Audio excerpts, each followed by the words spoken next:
Mirror's Edge is about mastering the environment, and Mirror's Edge is about faith. Here is where I started. The simplest building blocks of faith. And that would be the white, the red, the blacks. And of course, we kept the glove. That in itself is iconic for her. The style and tone of the game implies that everything we do needs to be elegant, minimalistic, and it has to have a certain attitude. Where we use colors, the accents are very specific and controlled. That's where the attitude comes from.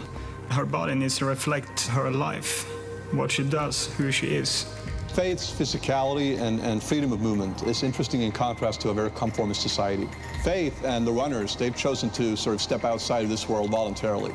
I admire her independence, her integrity, her daredevil ways. She's a runner. She's very strong. The overall look should give them a sense that, well, you shouldn't mess around with Faith.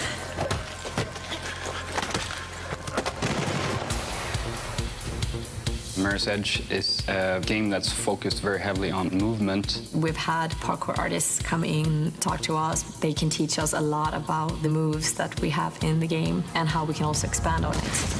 We're building on the first Mirror's Edge when it comes to the moveset that Faith has. Everything is geared towards traversing and navigating this environment. We want the player to be able to experiment and find different paths in the environment. You know that you can get there, but how? And that's when you explore, not just the environment, but also what is it that Faith can do.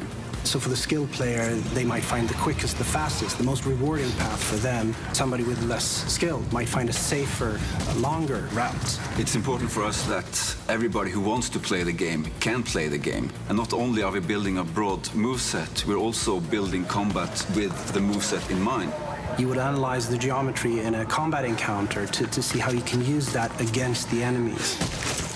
When we talk about combat, we are selecting very special sounds for that. We're having very tight, controlled hits. They kind of speak about Faith's power and efficiency because she is a projectile. Whenever she does hit, she hits quick, fast, and hard, and then moves on. We are redefining the role of the runners to allow for more varied gameplay, for more varied experience. We will expand on who she is in this world. Why is she doing what she's doing? What's her reason for being Faith? This is a girl that actually tattooed her eye. You do it for a reason. It's to make a point. We are creating Faith for a new generation.